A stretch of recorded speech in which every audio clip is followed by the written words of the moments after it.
하나님께 모든 찬양과 영광을 올려드립니다. 찬양곡조에서도 나오듯이 지금까지 지내온 것 하나님의 은혜인 줄로 믿습니다.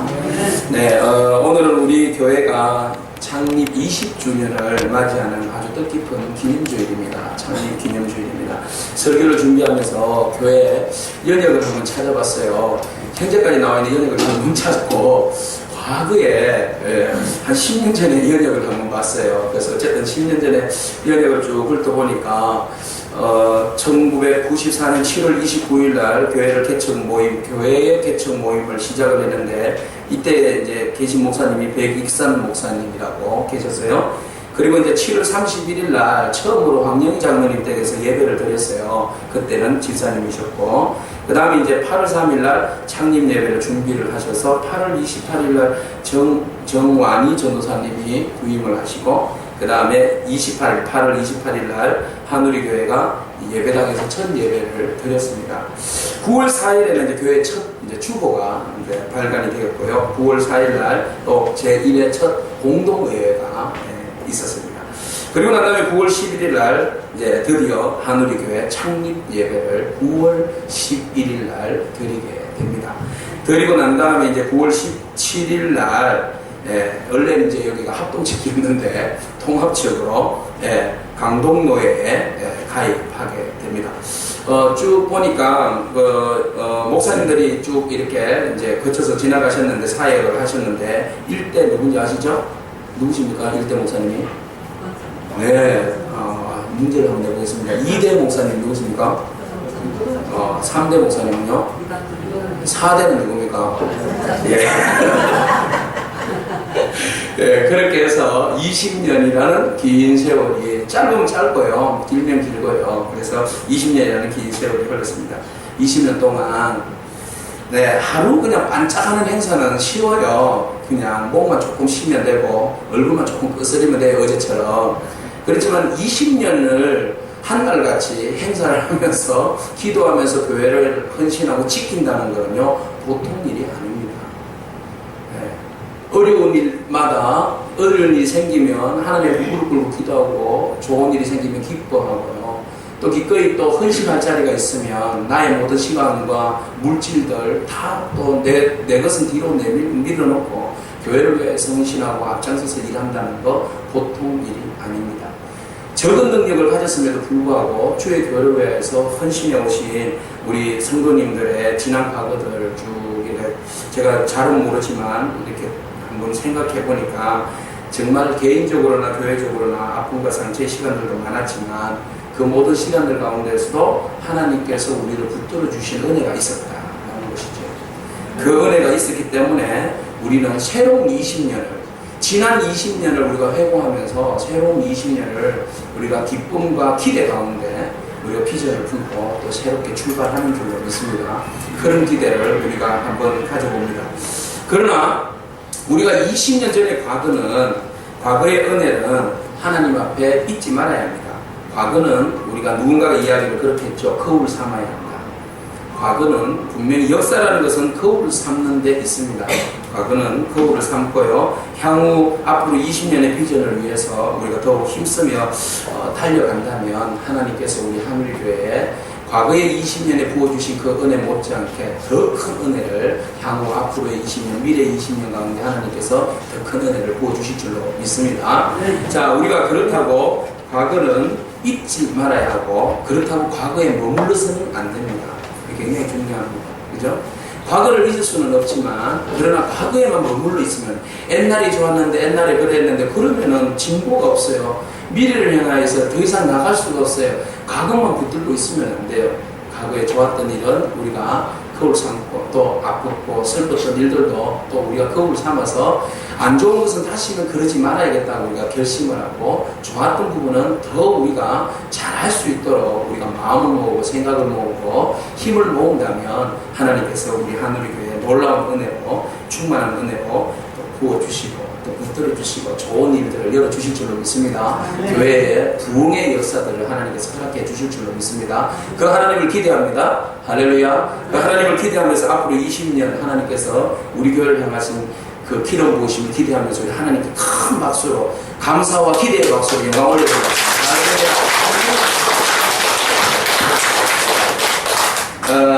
처음에 제가 그 교회에 부임해 왔을 때 예배를 드리고 나서 깜짝 놀랐어요. 갑자기 장로님들께서 권사님께서 막 청소를 막 하시는 거예요. 그래서 저기 뭡니까 그 진공 청소기를 막 대고 밀대를 막 문지르시고 막 그래서 제가 깜짝 놀래가지고 저도 그냥 가만히 있을 수는 없잖아요.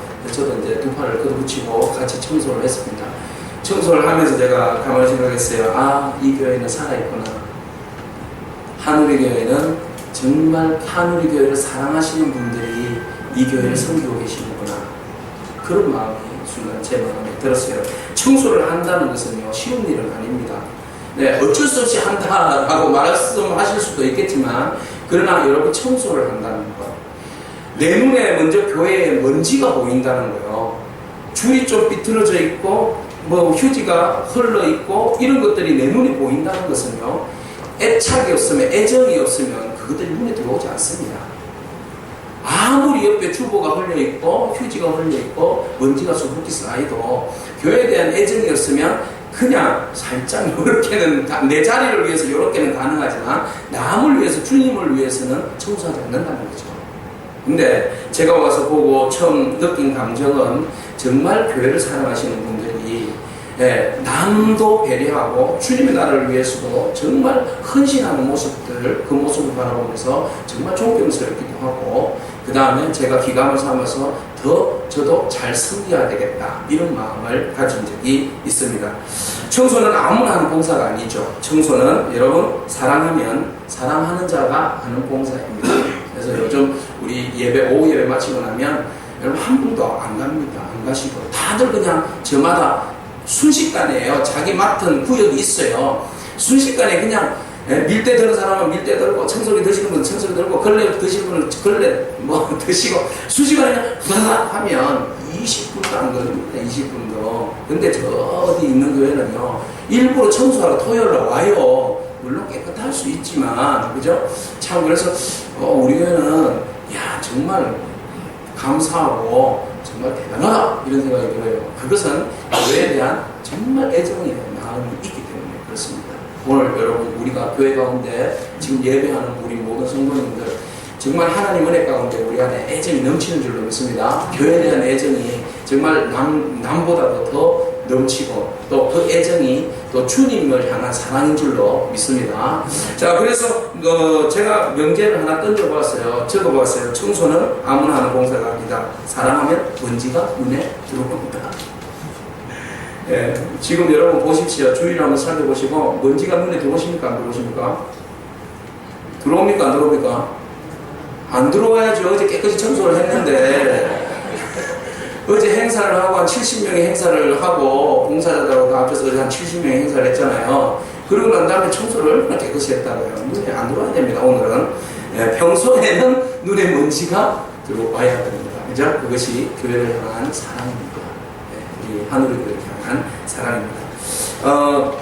제가 중학교 1학년 때, 2학년 때 교회학교 교사를 보조교사를 시작을 했어요. 촌에 이제 농촌에 이제 촌에 있는 고향에 있는 교회에 이제 교사들이 별로 없으니까 그래서 이제 중학교 2학년 때부터 이제 와서 보조교사 해라고 뭘 알겠습니까? 가서 애들하고 노는 거죠. 그냥 놀다가 그냥 심부름 하라고 그러면 심부름하고 출석부 나눠주라고 그러면 출석부 나눠주고 그도하라 그러면 그도하고 뭐 이런 거였어요. 방석 옛날에 자부동이라고 그랬잖아요. 그래서 예전에는 그냥 방석을 깔았는데 방석 깔아라 그러면 줄 탁 맞춰가지고 남반 여반 나눠서 10줄씩 착착착 해서 각각 맞춰가지고 맞춰놓으면 애들 와가지고 그냥 뭐 쫙 그냥 밀어붙이면 다 흐트러지고 그러면 이런 군기반장도 하고 그랬습니다. 그러는 가운데 이제 고등학교 때 이제 겨울에 교회를 오게 되면 제가 그때 한 아침에 9시 예배였기 때문에 한 8시 반 전에 교회를 간 것 같아요. 겨울에 가면 그러면 이상하게 거기 제 차례가 됐는데 종 치는 일이 저의 역할이 되었어요. 그래서 8시 반 되면 교회 종을 쳤어요. 제가 그 종 있잖아요. 땡그랑 땡그랑 치는 거 잘 쳐야 됩니다. 힘을 너무 많이 주고 한 바퀴 돌아버리기 때문에 위로 올라가서 끈을 다시 풀고 또 다시 쳐야 돼요. 잘못하면 추가 또 앞으로 떨어지는 경우도 있어요. 하여튼 기술이, 고난도의 기술이 필요합니다. 그래서 종을 땡땡 치고, 그냥 교회 안에 들어가면 마룻바닥인데 겨울에 얼었잖아요. 딱 얼었으니까. 거기 이제 톱밥 난로를 피워야 되는데, 우리 산에 가서 이제 소나무 깔비라고 그러는데, 거부지기라고. 소나무 깔비를 이렇게 주워와서 그 톱밥 난로 주위에다 이렇게 깔아놓고, 그 다음에 그 통을 딱 씹어놓고 난 다음에 그 위에 이제 톱밥을 붓습니다. 그리고 이제 성냥불로 양쪽에다가 깔비에다가 불을 딱 붙이면 이게 싹 빨려 들어가요. 벌겋게 쫙 빨려 들어가면서 한번 퐁 그러거든요. 그러면서 톱밥에 불이 탁 붙으면서 안착이 되는데 잘못한 게 왜 그런지는 모르겠어요. 한 번씩 기침을 해버리면 이 그 깔비가 온 교회에다 그냥 팍 날아가 버리고 어떨 때는 주저앉아 버리면 톱밥을 다 들어야 되고 그런 일들이 이제 간혹 있어요. 고난도에 기술이 필요한 부분인데 그래서 이제 그 작업을 제가 했단 말이죠. 그렇게 하고 난 다음에 그리고 이제 불이 어느 정도 지펴지면 그 전날에 이제 저희들은 토요일 날 학생회가 모였었어요. 학생회가 예배 드리고 나면 그 잿가루가 톱가루 같은 게 온 마룻바닥에 이렇게 있단 말이죠. 그러면 이제 그걸 한번 쓸고 바로 교회 옆에 개울이 하나가 내천이 하나가 그러고 있었어요. 모포라고 그랬어요. 마포 그걸 가져가가지고 그 얼음을 깨가지고 빨아요. 이렇게 빨아서 들고 와서 또 이렇게 흔들면서 물을 빼면서 교회 가져오면 벌써 얼어버려요.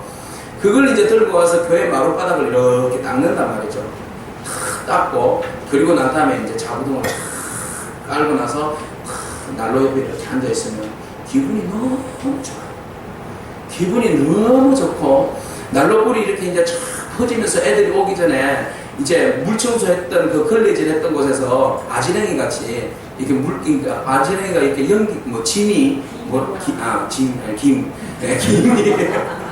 김이 이렇게 모락모락 올라와요. 그러면 그거 다 이렇게 창문 사이로 햇빛이 이렇게 들어오고 김이 모락모락 올라오는 모습 보면 참 마음이 그렇게 평안하고 좋을 수가 없어요. 한겨울에 그 땀이 이렇게 촉촉히 나면서 참 기분 좋다. 주님의 성전을 지금 그래 하락하면 못할 것 같은데 그때는 어떤 마음으로 제가 그걸 했는지 모르겠어요. 그래서 한동안은 계속 제가 교회 가서 문을 열고 종을 치고 청소를 하고 예배를 준비했던 그런 시간들이 있었거든요. 그래서 하나님 목사를 만드는지 모르겠지만 자, 어쨌든 그런 그때의 그 먼지를 청소하고 그렇게 앉아있는 모습 보니까 일들을 생각하니까 그때가 참 좋았고 또 그때 철 모르는 시절이었지만 교회를 참 좋아하고 사랑했던 것 같은 그런 마음이 있어요. 자, 이런 우리도 나름대로의 그 교회에 대한 애착과 사랑의 경험들이 있는 줄로 압니다.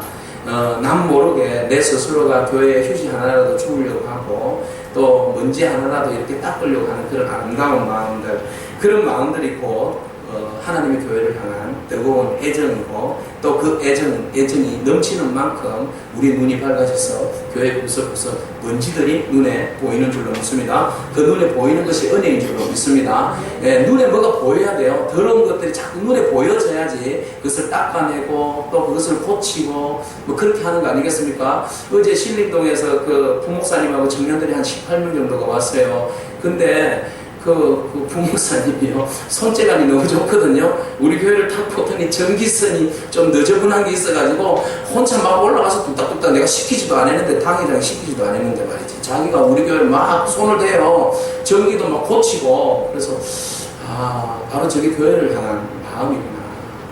너무 교회 와서 그렇게 잘 안 하거든요. 그죠? 그런데 그 부목사님 오셔가지고 교회를 탁 이렇게 돌아보고 막 선도 보세요. 여러분 선 막 어느 선 저기 손 받는 줄 아세요? 우리가 하려고 그랬는데 프로젝터 옆에 선이 쫙 쳐져 있었거든요. 저것도 이렇게 쫙 예쁘게 얼마나 예뻐요. 그죠? 뭐 평소에 관심 안 가지시면 안 보이는 부분이에요. 근데 쫙 하고 저 쫄대 저 뒤에 전기선 쫄대도 쫙 하고 뒤에 전기가 나갔었거든요. 제가 오자마자 전기 간다고 이렇게 하다 부사져가지고 손도 못 대고 있었는데 다 와가지고 이렇게 교체를 하고 이런 모습이 있었어요. 그런 모습 보니까 역시 교회를 사랑하는 마음이구나. 우리 가운데도 그 마음이 넘칠 줄로 믿습니다. 그 교회를 사랑하는 마음, 애정이에요. 애정이 있습니다. 자, 역사적으로도 교회를 성전을 너무 사랑했던 그런 그 민족이 있는데 바로 유대인들이에요. 유다 민족이에요. 그죠? 이 그 사람들의 역사를 보면 이런 역사가 있어요. 신약하고 구약하게 중간사가 있잖아요. 600년 정도 이렇게 중간사가 있는데 이 중간사에 그 마카비 왕조라고 우리는 잘 모르는데 외경, 카톨릭 성경에 보면 외경이라고 있어요. 그 외경에 보면 마카비 상하라는 책이 있는데 그 상하의 이야기를 보면 그 중간에 구약의 마지막 왕조가 끝나고 난 다음에 포로 시절이 끝나고 난 다음에 한 왕조가 굉장히 하스모니아 왕조라고 굉장히 좀 부강했던 왕조가 있었어요. 사실 이스라엘에 있었는데 그 왕조에 대해서 우리는 이제 그 우리가 가지고 있는 성경에는 나오지 않으니까 잘 모르고 신구약 중간사를 공부하시는 분들은 좀 아는 부분이에요. 근데 그곳에 보면 그 알렉산더가 나라를 다스렸잖아요. 어느 나라를 다스렸습니까? 페르시아 나라는 뭐죠? 페르시아 다음에 갑자기 생각이 나요. 이럴 때 넣어줘야 되죠. 마케도니아죠. 그죠? 네, 마케도니아 다음에 이제 로마가 이렇게 나오게 되는데요.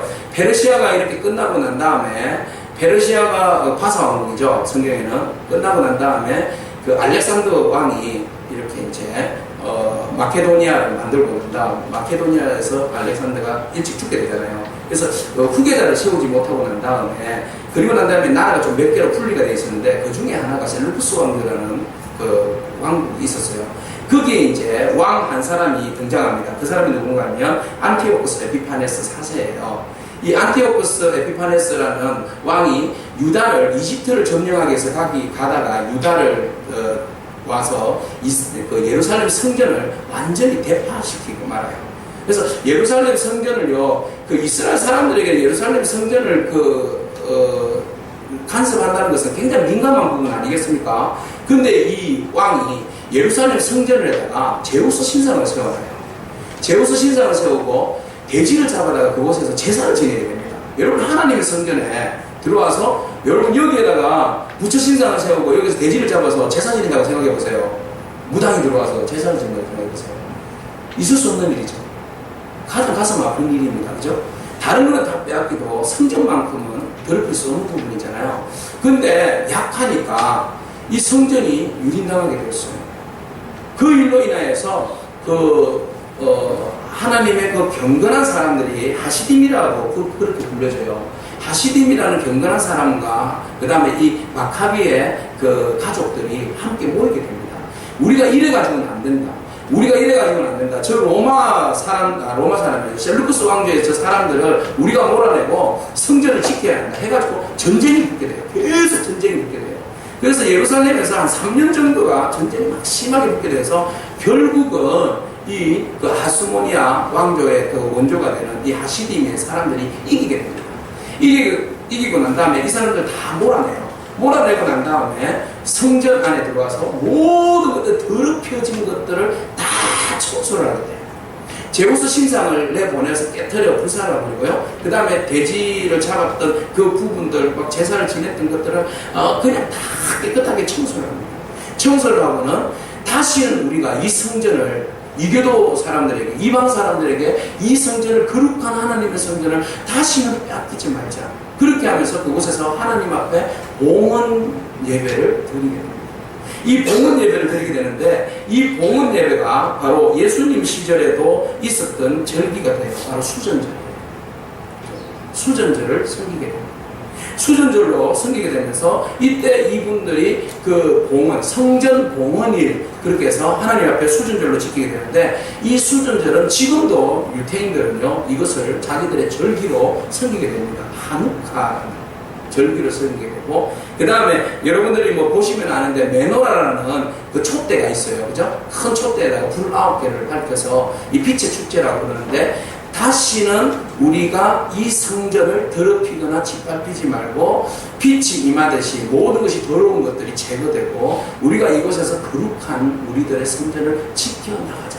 다시는 그 누구에게도 우리 성전이 짓밟히거나 유린당한 일이 없도록 우리 성전을 깨끗하게 지켜나가는 그런 각오들을 매년 행사를 해요. 그 행사가 언제 하는가 하면 여러분 언제겠어요? 12월 25일이에요.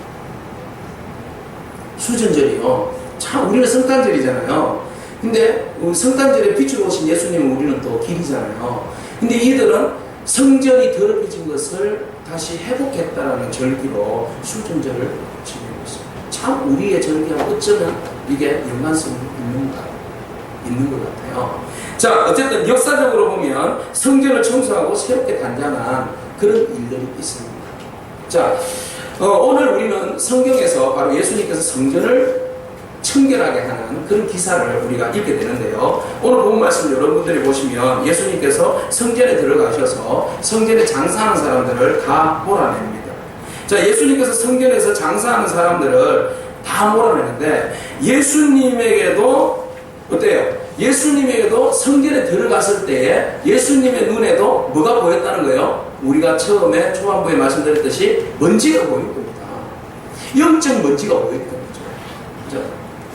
우리는 조금 전에 앞에서 제가 말씀드린 것은 그냥 우리가 현상적으로 나타나는 먼지의 이야기를 했지만 실질적으로 예수님께서 성전에 들어갔을 때 성전이 더럽다는 것을 알아는 거죠. 그것은 성전이 더럽고 예수님 시선에 먼지가 들어오는 거죠. 먼지가 들어오고 성전이 더럽다라고 느껴지는 것은 결국은 무슨 의미입니까? 성전에 대한 애정입니다. 애정이 있기 때문에 들어왔을 때 하나님의 성전에 들어왔을 때 하나님의 성전답게 깨끗하고 거룩한 예배의 처소가 되어야 되는데 하나님의 성전이 온통 더러운 것들로 오염되어 있다는 거죠. 그것을 바라보았을 때 예수님께서 너무 마음이 아팠고 우리가 본문 기사를 읽었듯이 성전에 있는 모든 더러운 것들을 내몰아내셨어요. 청소를, 대청소를 하셨어요. 자, 오늘 우리가 이 말씀을 바라보실 때에 그렇다면 예수님께서 바라보시고 청소하셨던 이 먼지들은 과연 어떤 먼지였는가? 우리는 그 사건들을 떠올릴 수 있습니다. 예수님께서 몰아내셨던 먼지들, 예수님께서 몰아내시고 청소하셨던 그 먼지들은 가만히 바라보면 인본주의였어요. 모든 것들이 사람 중심이었죠. 하나님 중심의 예배를 드려야 됩니다. 성전 그러면 사람들이 누구 중심의 성전의 모임이 되어야 됩니까? 하나님 중심입니다. 여러분 우리 중심 아니에요. 근데 하나님은 들러리예요. 일반적으로 성전에 와서 잘못 오염되어 있는 더럽히는 사람들의 모습을 보면 하나님이 없어요. 예수 그리스도의 십자가가 없어요. 그게 사람의 모임이에요. 모여서 뭐 의논해요, 회의를 해요. 모여서 함께 즐기고 밥 먹고 가요. 복음이 없어요. 하나님이 없어요. 예수님 보시고 가장 안타까워하는 모습. 성전에 들어오셔서 성전을 정리할 수밖에 없고 청소할 수밖에 없는 예수님의 진정한 시선에 들어온 것은 바로 인본주의였어요. 여러분, 교회는 철저하게 신본주의입니다. 예수 그리스도의 중심이 되어야 됩니다. 복음이 중심이 되어야 됩니다. 그 어느 것도 교회의 중심이 되을 수는 없습니다. 우리가 지켜야 합니다. 또 하나가 뭐였습니까? 권력주의였습니다. 교회 안에 들어오니까 온갖 신분이 계급이 나눠져 있는 거예요. 여러분, 교회는 계급 사회가 아닙니다. 사회는 계급 사회입니다. 그러나 교회는 계급이 아닙니다. 교회의 직분은요, 섬김을 받으라는 것이 아니라 주님께서 친히 말씀하셔서 본을 보여주셨잖아요. 교회의 직분은요, 섬김이죠. 계급 아닙니다. 어제 행사를 할 때 우리 교회의 직분이 섬김의 직분이라는 저는 뼈저리게 느꼈어요. 장로님들께서 얼마나 수고를 하시는지 막 손님들 오는데 그분들 막 김밥 먹고 하는데요. 줄자 들고 막 따라주시고 일부러 컵으로 따라주시고 막 국물 갖다 날라주시고 숟가락통 갖다 날라주시고 막 뭐가 없다고 그러니까 막 계단을 1층을 몇 번이나 오르락 내리락 하시고 또 아이들이 목마를까봐 친히 막 콜라 사이다를 들고 와서 먹으라고 주시고 저 목마른데 막 일부러 막 콜라를 따라주시고 뭐 휴지가 흘러있는데 주워 주시고 뭐 이렇게 하시는 장로님들 계시고 또 권사님들은 막 얼마나 또 잘 먹일 거라고 또 이것저것 막 준비하시는 이런 모습들 보니까요. 권위주의자들은요 안 합니다. 권위자들은 그냥 지시만 하지요. 그죠? 사람도 없고 바빠 죽겠는데 이거 하세요 이거 하세요 그리고 뒷짐만 딱 지고 있으면 여러분 썩납니다. 화납니다. 그런데 우리 교회 모든 권사님과 장로님은, 예, 집사님들은 막 그냥 알아서 움직이시는 거야. 알아서 하시기 때문에 정말 불평분만 없이 얼마나 섬김의 본이 되는데, 여러분 도우러 왔던 17명, 18명의 신림중앙교회 청년들이요, 놀래서 갔어요. 80 넘으신 장로님께서 나오셔서 격려해 주시고 함께 하시고 막 이러시니까 이 청년들이요, 솔직히 자기들은 그런 거 잘 못 봤거든요. 아니야, 못 본 게 아니고 그게 권사님도 계시는데 다들 잘하셔요. 거기도 잘하시는데 자기들이 생각했던 거하고 너무 다른 모습들이 보여지니까 막 감동을. 여러분, 교회는 권력이에요. 계급이 아니라 교회는 성립. 우리의 직분은 성립이죠. 근데 주님 보시기에는 너무 이게 권력차가 많이 나는 거예요. 그러니까 너무 마음이 아픈 거죠. 또 교회가 세속주의가 물질주의로 물들어 있는 모습을 보는 거죠. 교회 왔는데 관심사가 예수 그리스도가 아니야. 관심사가 날마다 정치 이야기고 돈 이야기고 펀드 이야기고 집산 이야기고, 예? 옷 산 이야기고 차 산 이야기고 땅 산 이야기고. 그러면은 예수님 이야기는 언제 해요? 복음 이야기는 언제 하죠? 그 예수님께서 성경을 딱 들어가서 보니까 보는 눈에는 전신의 돈 이야기예요. 돈 이야기. 전신의 돈 이야기고. 이 돈 있으면 세속주의로 빠져버릴 가능성이 많잖아요. 그러니까 성전에 들어가서 보니까 모든 것이 인본주의, 권력주의, 세속주의고 물질주의예요. 그리고 가장 거룩하고 성결해야 할 종교 지도자들이 완전히 부패하였죠. 세상 사람들이 상이라고 정신없이 그렇게, 예?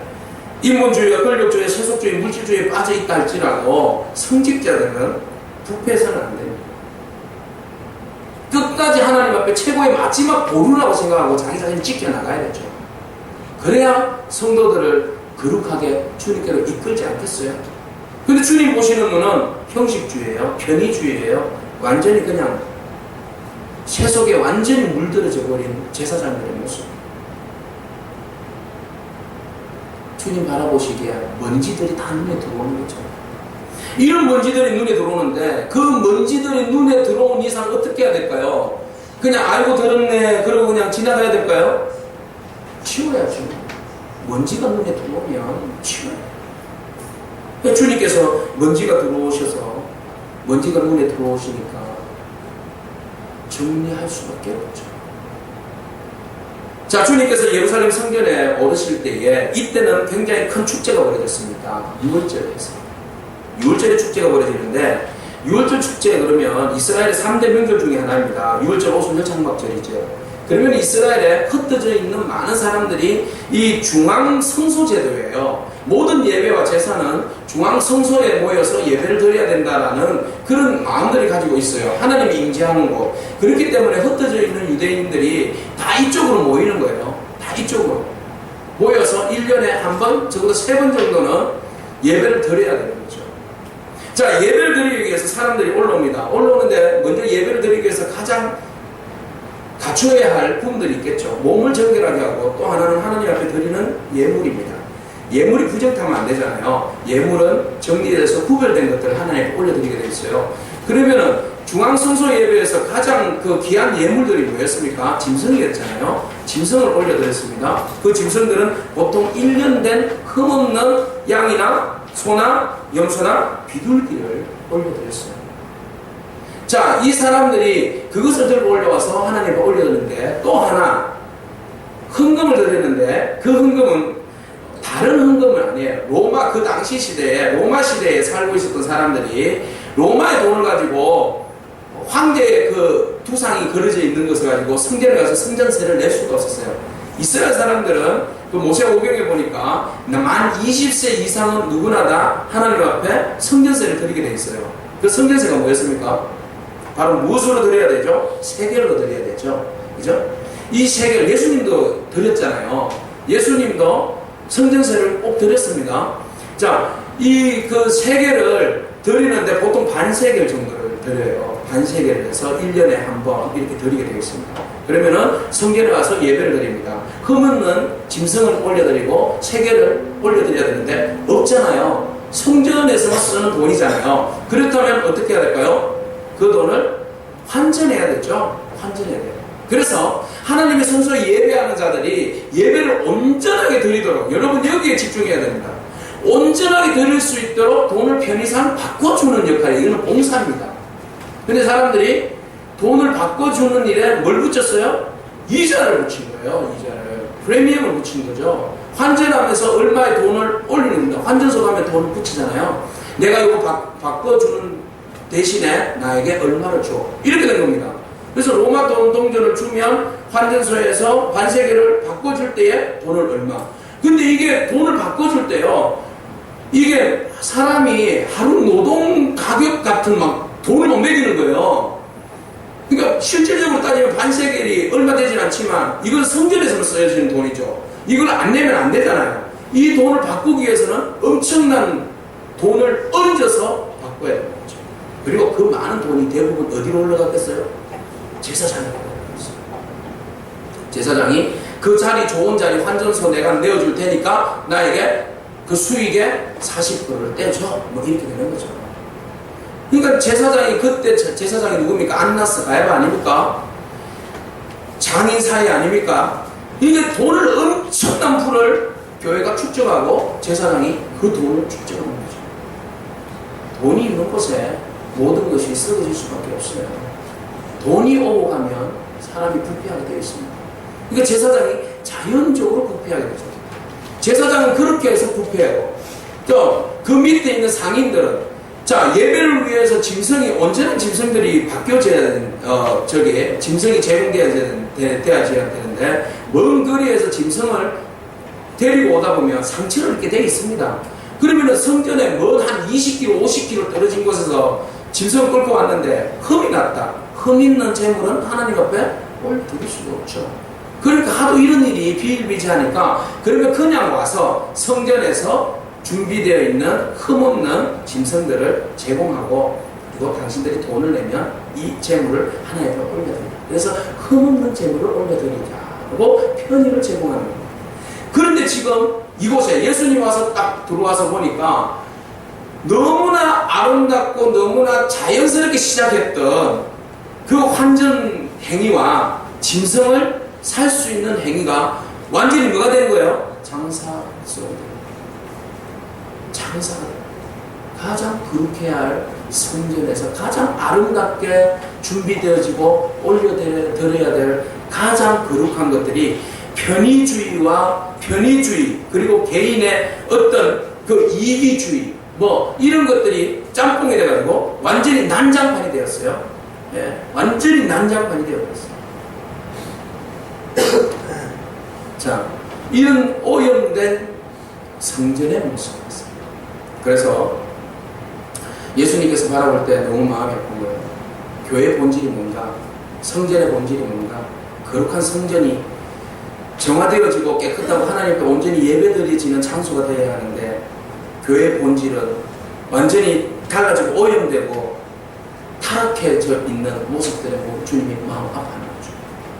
그렇다면 오늘 우리들의 성전을 한번 생각해 봅시다.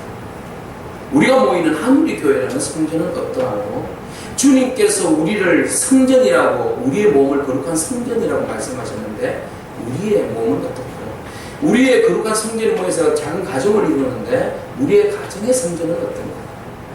무엇으로 가득 채워져 있습니까?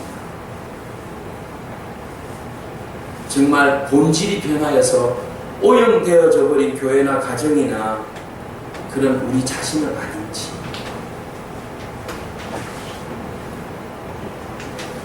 모든 것들이 잘하고자 했는데 그 잘하고자 했던 것들이 결국 굴절되어서 본질을 잃어버리고 비본질적인 것들이 자리 잡고 있지는 않는지.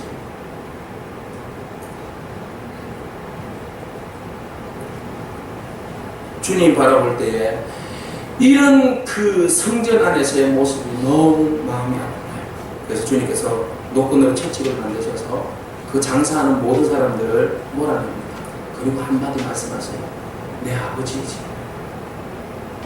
말이라는 말이에요. 내 아버지의 집으로 장사하는 집을 만들지 마라. 이곳은 내 아버지의 집이에요. 아버지의 집. 내 집도 아니고 내 아버지의 집. 거룩한 아버지가 임재하시고 이곳에서 예배가 회복되어지고 하나님의 영광이 올려드려지고 하나님의 은혜가 임하여지는 아주 거룩하게 구별되어진 내 아버지의 집. 그래서 주님은 분노하셨어요. 거룩한 분노죠. 주님은 온유하신 분이잖아요. 화를 안 내시는 분이잖아요. 그러나 주님께서 화를 내신 거예요. 주님께서 얼마나 화를 내셨는지 채찍을 만드셔서 그곳에 있는 모든 장사하는 사람들의 상을 들어엎으시고 비둘기 파는 자들을 내쫓으시고 모든 짐승들을 그곳에서 성전에서 왕 내모는 모습을 우리는 그림으로나 모든 것을 상상을 통해서 알 수 있어요. 오늘 본 말씀을 읽기를 원합니다. 15절과 16절입니다. 같이 읽겠습니다. 노건으로 채찍을 만드사 양이나 소를 다 성전에서 내쫓으시고 돈 바꾸는 사람들의 돈을 쏟으시며 상을 넣으시고 비둘기 파는 사람들에게 이르시되 이것을 여기서 가져가라. 내 아버지의 집으로 장사하는 집을 만들지 말라 하시니 자기의 정화의 능력을 잃어버린 사람들에게 주님께서 채찍을 하는 겁니다. 성전에 있으면 우리가 하나님 앞에만 바로 선다면, 바로 서려고 노력한다면 하나님께서 우리에게 성령을 부어주셨기 때문에 우리 스스로가 정화할 수 있는, 스스로 정화할 수 있는 능력이 있는 줄로 믿습니다. 정화할 수 있는 능력을 소실해버렸으니까 주님이 정화하셔야 돼요. 직접 주님께서 상을 엎으시고 내모시며 나가라고 선포하시면서 그들에게 채찍을 가하시면서 주님께서 친히 정화하는 모습은 너무나 부끄러운 모습이죠. 주님의 채찍을 가하기 전에 우리 스스로가 우리 스스로에 있는 성전 안을 돌아보고 오염 물질은 없는지, 먼지는 쌓여있지는 않은지, 예? 쓰고 있지는 않은지 우리 스스로의 모습을 돌아봐야 할 줄 믿습니다. 그렇게 해서 버릴 것은 버리고 먼지가 쌓인 것은 우리가 다시 닦아내고 새로운 광을 내고 빛을 낼 것은 빛을 내고 고칠 것은 못질을 해서 고쳐내는, 그러므로 인해서 성전 안에 있어야 할 것들이 온전하게 쓰임받는 그런 우리가 되어야 할 줄 믿습니다. 이것이 언제나 성전의 조화예요. 우리가 20주년을 맞이했잖아요. 20주년을 맞이했는데 20년 너무나 뜻깊죠. 그래서 우리 케이크도 하고요, 떡도 하고요, 막 고기도 오늘 볶고요, 난리가 났어요. 예? 마치고 나면 우리 빨리 지금 점심 먹어야 되는데, 예? 얼마나 우리가 축제인지 몰라요. 그렇지만 정말 중요한 것은 20년이라는 긴 세월이 중요한 것이 아니라, 그죠? 20년 동안 우리 하나님의 성전, 우리가 어떻게 아름답게 성전을 지켜오고 또 나를 지켜왔는지 우리가 20주년을 맞이해서 우리 자신들을 돌아보는 그런 저와 여러분이길 바랍니다. 예, 그렇지 아니할 경우에 정화의 능력이 없을 때, 자정의 능력이 없을 때 주님이 채찍을 가하신 거예요. 주님이 자정의 능력이 없을 때 채찍을 가하시는데 그 채찍에 맞고도 정신 못 차린 경우가 있어요. 오늘 그 이야기를 조금 이따 하고, 어느 나라에 왕이 있었어요. 그 왕이 어떤 명령을 내렸냐면 우리나라에 도둑질하는 사람들은 모두가 다 두 눈을 뽑아버리겠다 이랬어요.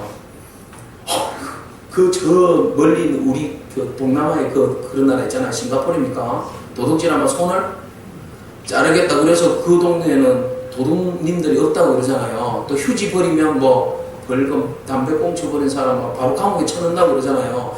그러니까 그 동네가 아시아에서 제일 깨끗한 도시 같은 나라잖아요. 그 도시가, 그 나라가. 그 정도 되는 거죠. 그러니까 이 얼마나 도둑님들이 많았으면 왕이 이런 법을 만들었겠습니까? 두 눈을 뽑아버리겠다 이래 된 거예요.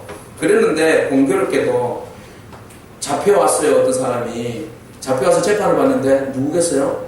자기 아들이. 왕자가 손버릇이 나빴나 봐요. 도둑질해서 잡혀온 거예요. 큰일 났죠. 백성들 앞에서는 선포를 했는데 두 눈을 뽑아버리겠다 그랬는데 누가 와서 딱 보니까 자기 아들이에요. 눈을 뽑아야죠. 어떻게 하겠습니까? 여러분 같으면 뽑겠어요? 안 뽑겠어요? 못 뽑죠. 그것도 어쩔 수 없잖아요. 그래서 여봐라, 눈을 뽑도록 해라 그랬어요. 그러나 한쪽 눈만 뽑아. 한쪽눈을 뽑았어요. 그런데 막 신하들이 막 항의를 했어요. 아니, 어려운 재판장이신 왕이시여, 당신의 말은 왜 아침의 말과 저녁의 말이 다릅니까? 예? 두 눈을 뽑으려고 하면 두 눈을 뽑으셔야지 왜 한 눈만 뽑습니까? 그러니까 왕이 모자를 탁 벗었어요. 그러니까 왕의 눈이 한쪽이 이렇게 뽑혀 있어요. 그래서 사람들은 순간 왕이시여 죽여주시옵소서.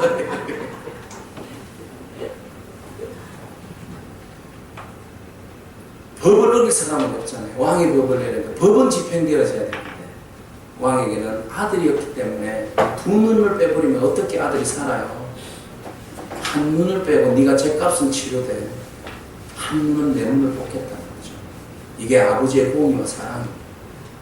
공의와 사랑입니다. 내가 채찍을 가하되, 미운 자식 채찍 가해서 죽으라고 채찍 가하는 거 아닙니다. 그 채찍을 가함으로 인해서 돌아올 수 있다면, 나을 수 있다면, 회복되어질 수 있다면 네가 채찍을 맞았으라도 다시 회복되기를 원하는 것이 하나님의 마음인 줄로 믿습니다. 우리가 성경의 고린도전서 3장 16절에 보면, 17절에 보면 잠시만요. 제가 잘못 읽었어요. 잠언서 13장 24절이에요. 보면 이런 말씀이 있어요. 초다를 참아 못하는 자는 그 자식을 미워함이라, 자식을 사랑하는 자는 근실히 징계하느니라. 말씀을 띄울 수 있으면 한번 띄워주시기 바랍니다. 잠언서 13장 24절인데요. 우리 같이 한번 읽기로 합니다. 같이 읽겠는데요. 같이 읽겠습니다. 초다를 참아 못하는 자는 그 자식을 미워함이라, 자식을 사랑하는 자는 근실히 징계하느니라. 여기서 초달이 뭡니까? 제가 초달 잘 몰라가지고 사전을 이거 잘못 나오네요. 이거 아니고 13절 13장 13장 네, 잠언서 13장 24절이에요. 네, 여기는 이제 매라고 나오네요. 자, 한번 읽겠습니다. 매를 아끼는 자는 그의 자식을 미워하느라, 자식을 사랑하는 자는 근실히 징계하느니라. 이게 이제 다른 성경에는 초달이라고 나와 있어요. 초달이라고 있는데, 매. 초달이 뭐냐? 매가 뭐냐? 사전적 의미로 보니까 어버이나 스승이 자식이나 제자의 잘못을 꾸짖기 위해서 회초리를 때리거나 볼기를 때리거나 종아리를 때리는 것이다. 그래서 아버지와 스승이 차마 매를 대지 못하는 자는 자식을 뭐하는 자예요? 미워하는 자다. 자식을 사랑하는 자는 뭐하는 자예요? 근실히 징계한다. 그랬어요. 주님께서 성전을 정하신 것은 무슨 이유였어요? 사랑이었대요. 사랑이었어요. 딴 거 없습니다. 사랑에 거룩한 분노였다. 이렇게 보시면 되겠어요. 사랑하시기 때문에 거룩한 분노예요. 오늘 우리가 주님의 채찍을 맡고 있다면 오늘 우리의 성전이 거룩해지는 줄로 믿습니다. 네, 좀 아프지만, 그죠? 아프지만 주님께서 사랑하셔서 우리가 채찍질하시고 우리가 다시 회복되어지고 또 더 거룩하고 또 하나님의 임재가 있는 그런 복된 성전으로 또 정화될 줄로 믿습니다. 성전은 정화되어져야 됩니다. 성전은 끊임없이 청소되어져야 됩니다. 성전을 사랑하는 우리의 눈에 먼지가 들어와야 됩니다. 주님께서 바라보시는 그 시선과 우리가 바라보는 시선이 맞아떨어져야 됩니다. 그렇게 해서 버릴 것은 버려져야 되고 또 정리되어질 것은 정리되어져야 되고 또 깨끗이 씻어져야 될 부분은 씻어져야 될 줄로 믿습니다. 자, 주님께서 이런 마음에서 채찍질을 가했는데 사람들이 알아서 좀 회복되어졌으면 얼마나 좋았을까요? 그런데 말입니다. 여러분, 이 기사가요 다른 복음서에서도 공간복음에도 동일하게 나옵니다. 마태복음, 누가복음, 마태, 마가, 누가복음, 요한복음에 동일하게 성전 정화가 나오는데요. 그런데 구분이 돼요. 왜냐하면 여러분 공간복음하고 마태, 마가, 누가복음에서는요 이 성전 정화가 성경의 어느 부분에 나올까요? 뒷부분에 나옵니다. 예수님께서 예루살렘 입성하고 난 다음에 그죠? 채찍을 가하는 모습이 뒷부분에 나와요. 성전 정화가. 그런데 요한복음은 지금 우리가 계속 강해를 지금 우리가 설교를 듣고 있지만 어느 부분이에요? 2장이잖아요. 앞부분이잖아요. 제자들을 부르시고 난 다음에 가나의 혼인잔치 마치시고 난 다음에 바로 지금 성전에 가셔서 뭐 하신 겁니까? 예? 청소하시는 거잖아요. 그러면 학자들이 그러면 이게 무슨 사건이냐? 학자들마다 고민을 해보니까 연구를 해보니까 이거 동일한 사건이야. 요한의 의도에 따라서 앞부분에 배열한 거지 이렇게 이야기를 했어요. 그런데 가만히 보니까 조금 의미들이 다른 부분이 있어요. 아니야. 이 사건은 두 사건이야. 초기의 사건과 후기의 사건이다. 요한복음은 예수님 사역, 공생의 사역의 제일 첫 번째 초기의 사건을 다루고 있고 마태, 마가, 누가복음은 공생애에서 후기의 사역에 와 있어요. 그러면 예수님께서 성전에 들어가셔서 지금 성전 정화를 몇 번 하신 거예요? 2번 하신 거예요. 그럼 처음 가서 정화했으면 정신 차려야 되잖아요. 예? 깨닫고 정신 차려야 돼. 내 아버지의 집이라고 그랬어요. 우리가 시간이 없기 때문에 제가 뒷절은 정리를 안 했어요. 다음에 하려고. 표적을 보이라고 그러거든요. 이것은 하나님의 아들이신 것을 표적으로 보여주신 거예요. 누가 누구의 권위로 성전을 깨끗하게 할 수 있습니까? 사람이 할 수 있어요? 없어요. 하나님의 아들이 하는 거예요. 이것은 주님께서 하나님의 아들의 권위로 보여주신 표적이었거든요. 그러면 사람들이 그것을 보면 깨달았어야 되죠. 표적이라고 보고 하나님께서 직접 예수 그리스도를 통하여서 하나님의 아들이신 표적을 보여줬으면 깨닫고 회개해야 되죠. 근데 사람들이 마음이 강박해가지고 끝까지 회개하지 않는 거예요. 자기 자신의 때가 꼬질꼬질하게 묻어 있었음에도 불구하고 치우지지 않는 거예요. 치우지 않는 거예요. 여러분, 제가 묵으면, 때가 묵으면 나중에는 아무리 치우려 해도 치울 수가 없잖아요. 처음 초기에 묻어 있는 것은 잠깐만 물로 씻으면 치워져요. 근데 묵은 때는 수세미를 문질러도 안 돼요. 여러분, 후라이팬에 묵은 때 보십시오. 예? 처음 깨끗하고 좋았잖아요. 어쩌다 보니까 그냥 설렁설렁 씻다 보니까 이만큼 두꺼워졌잖아요. 수세미를 문질러도 안 돼요. 수세미를 문질러도 안 될 정도가 되잖아요. 그죠? 유대인들이 지금 제사장들이 종교 지도자들이 유대의 모든 사람들이 신앙인들이 다 이런 마음을 가지고 있는 거예요. 주님께서 한번 정화하신다면 깨끗함이 계속 유지돼야 할 줄로 믿습니다. 근데 이들은 그것을 못 깨달은 거죠. 그러니까 어떻게 해요? 마지막에 정말 마지막에 다시 한 번 더 주님께서 정화를 하시는 거죠. 여러분, 그만큼 사람들은요 강박합니다. 주님은 바로잡기를 원하시고 사람들은 어떻게 하기를 원하고 절대로 변하지 않기를 원합니다. 절대로 변하지 않기를 원하는 것이 사람의 마음입니다. 그래서 제자들이 그런 이야기를 했어요. 17절 말씀을 읽겠습니다. 17절 말씀 다 같이 읽겠습니다. 제자들이 성경 말씀에 주의 전을 사모하는 열심히 나를 삼키리라 한 것을 기억하더라. 제자들이 무엇을 기억한 거예요? 너무 주의 전을 열심을 내다 보니까 그들이 주의 전을 그냥 삼켜버린 거예요. 네? 삼켜버렸어요. 삼키리라. 너무 열심히 잘못된 열심으로 가면 그것이 완전히 하나님으로부터 뜻이 완전 하나님의 뜻과 마음으로부터 멀어집니다. 그런 상황이 되거든요. 오늘 우리는 변화되어지고 바뀌어져야 됩니다. 오늘 우리는 스스로 우리 안에 있는 거짓되고 위선적이고 세속적인 모든 것들을 드러내야 됩니다. 우리가 하나님의 성전인 것과 절대로 우리가 거룩해지고 정화되어져야 한다는 사실을 우리는 잊지 말아야 합니다. 그래서 여러분, 정화할 수 있는 가장 좋은 그 세제는 무슨 세제인 줄 아시죠? 하이타입니까? 락스입니까? 말씀의 세제입니다. 하나님의 말씀의 세제가 아니고는 우리 스스로를 씻어낼 수가 없어요. 정화할 수가 없어요. 말씀 앞에 자꾸 말씀을 들으면 우리의 때가 쉽게 내려갈 줄로 믿습니다. 말씀을 읽을 때 말씀을 쓰는 분들도 계시는데 큐티할 때에 내가 하나님 말씀 앞에 나를 노출시키면 내 안에 있는 모든 묵은 때들이 아무리 묵은 때라 할지라도 락스로 치울 수 없는 묵은 때라 할지라도 그 때가 주의 말씀으로 주의 말씀의 보혈의 능력으로 씻어질 줄로 믿습니다. 끊임없이 우리는 정화에 나서야 해요. 말씀 앞에 내 자신을 내려놔야 돼.